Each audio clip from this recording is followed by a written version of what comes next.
Ooh, what a tough one to swallow. Um,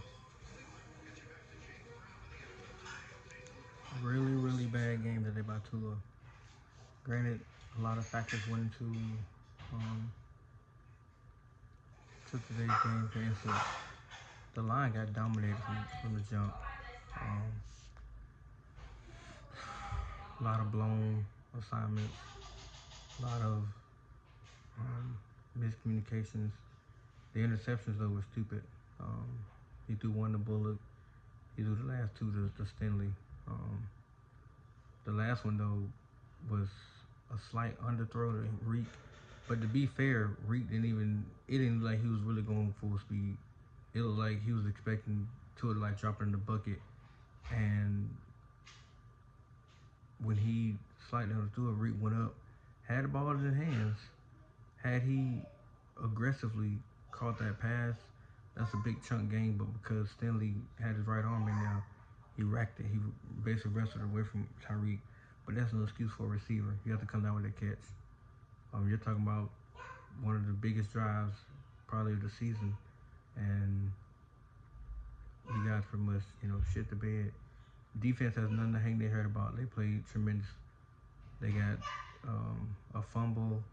They got a big critical sack on third down. I think they had like 4 sacks today, and they played tremendous. So they don't they don't have a reason to drop their head.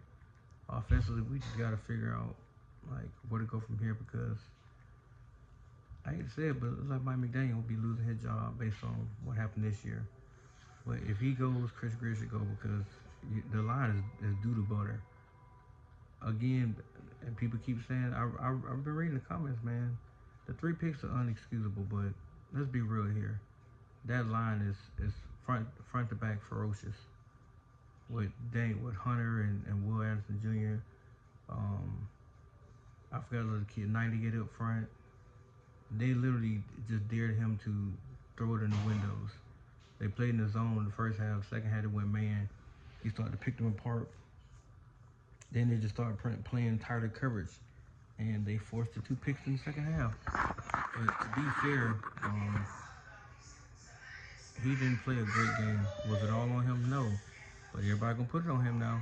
Everything is on him. Everything. I mean, he gave us an opportunity to win. He gave us an opportunity when we was trying to make that.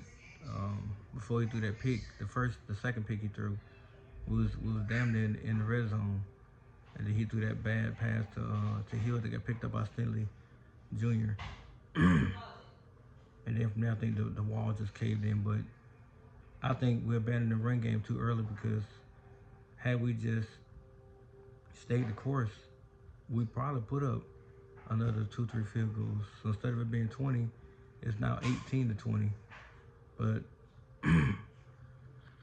we did our best to try to stay fast with what was going on. But at the end of the day, he had to find a way to win this game. He didn't do it. So now we're definitely outside looking in. With 2 games left, we're praying that Indy loses. We're also praying that the Chargers lose. So with those two down, like with those 2 games down, we probably got a chance to maybe sneak in, but we got to take care of business this weekend. We got to beat Cleveland. So for me, it's disheartening because for one, I saw him out there doing everything he possibly could to keep the ball on the field. But people want to talk about the last 2 drives. Let's be real. The first down play, Liam Eichenberg false start, 1st and 15. Then he took a sack because Carmen, hell, he was in a blender, and Hunter just spun moved his ass, put him in a Cinderella spin, and then he got the tool quick. The 3rd and 25, I can't blame the check down play because they were playing cover 2 with a 10-yard cushion, so there was nothing he could do regardless to get that ball past the first down marker. And his receivers out there, they were not gonna run no deep routes. So what was he supposed to do in that play? Now the final drive, that throw to Hill, like I said, Hill has to catch that ball. Tua got to throw it with more conviction. But I think at the end of the day, Tua finally kind of succumbed to that pressure because Hunter and whoever 98 is, I can't think of his name right now. Somebody help me out. Those two guys stayed in the backfield. Then Will Anderson stayed over top of him. So it's like I don't know. When people keep saying Tua's not the answer, then what a quarterback is, because now you're saying, oh well, we can go out and get one. You think Cam Ward or somebody gonna come into the situation and make it better? Just asking me if you think so, that's fine. But let's be real here. If you don't give him an offensive line, look at Patrick Mahomes today. He got injured because he took one too many big hits. And you're talking about a guy that's not mobile like Patrick Mahomes or Josh Allen, but he played like shit today. He did. He gonna get up on the podium and say all the right things, but deep down, Tua knows he could have played a lot better. He could have. They could have designed better damn plays, because a lot of those plays, the receivers are bunched on top of each other, which don't even make no sense. If you're gonna run an offense against a highly effective zone defense that would not let you get nothing over the top of them, then you gotta run better play designs than just a simple comeback route. So, it's hard to swallow this one. Cause won this game, we go 7-7, but now we're 6-8, so we're on the brink of elimination. Haven't been eliminated yet, but we're almost there. So I guess I'll tune into this Indy and Denver game and see who wins, and then we'll see where we go from there.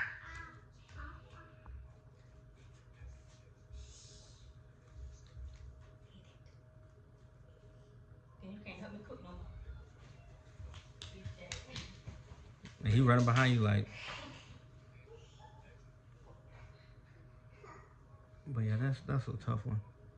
I know everybody gonna beat him up and be like it's his fault. All you see is a $53 million. That's all people talk about. That $53 million. What does it even matter? Seriously. We find a diamond in the rough with Malik Washington and Jonnu Smith, but I'll say this: it's time to move on from Tyreek.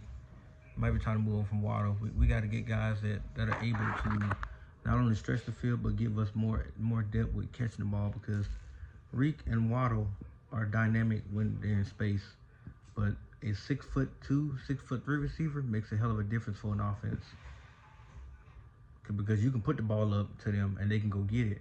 With a 5'9" dude like myself or Tyreek Hill, we have to elevate very, very high to get that ball, and we take a risk at getting hurt in doing so.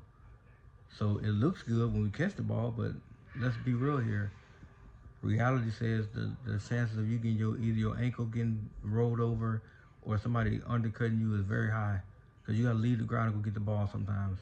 Nobody's going to actually put the ball over top of you or throw it down your chimney every single play. Sometimes you got to go make sacrifices to actually go get that ball, and that's not always a good thing. So with that being said, I mean, the only thing I can tell you, man, is next Sunday night, you got to go beat Cleveland in Cleveland. It'll shut a few miles up, but we'll go to 7-8, and then from there, if we beat New York, we're 8-8 in the season, and we'll see where we go from there. If they choose to keep Mike McDaniel, great. If they don't, then we'll be moving on from him, because it seems like he's losing the touch in the locker room, because that offense did the same thing as they did the first half, except the third quarter was their best performance, because they did come out there and put up a touchdown. But other than that, it's like they would not run more than a 10-yard out, like literally. And once Water went out, if it literally shifted to Tyreek's side with everything, like it was Jonnu and Tyreek, like nobody else was really involved today. It was frustrating to watch, but I mean, it is what it is. So Tua, he's gonna take the blunt for this, because he was the one throwing the picks. And with that being said, guys, I get out of here. But like I said, I'm gonna watch the Denver game to see what happens.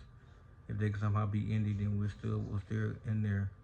It's gonna be a tough road for us. But let me know what you guys think, man. Is it time to pull the plug, time to move forward for this, and be biased in your opinion. Don't just tell me that he sucks, because hell, he don't suck. But it's clear that if they don't improve their line play, then that team's not going anywhere. I don't give a damn how much you want to complain about Tua. They have to have somebody in front to block. The only silver star is Patrick Paul. He's the only one. Everybody else up front, and Aaron Brewer. The rest of them guys are expendable. Especially Liam Eichenberg and Carmen. You put two guys on his weak side, they can't do shit. They cannot block. And we finna go up against Myles Garrett next week in Cleveland. Like, you don't think Myles gonna be licking his chops to go get to her? Yeah. Because we beat him in Miami. But, again, let me know what you guys think, man. I'm gonna get out of here. Peace.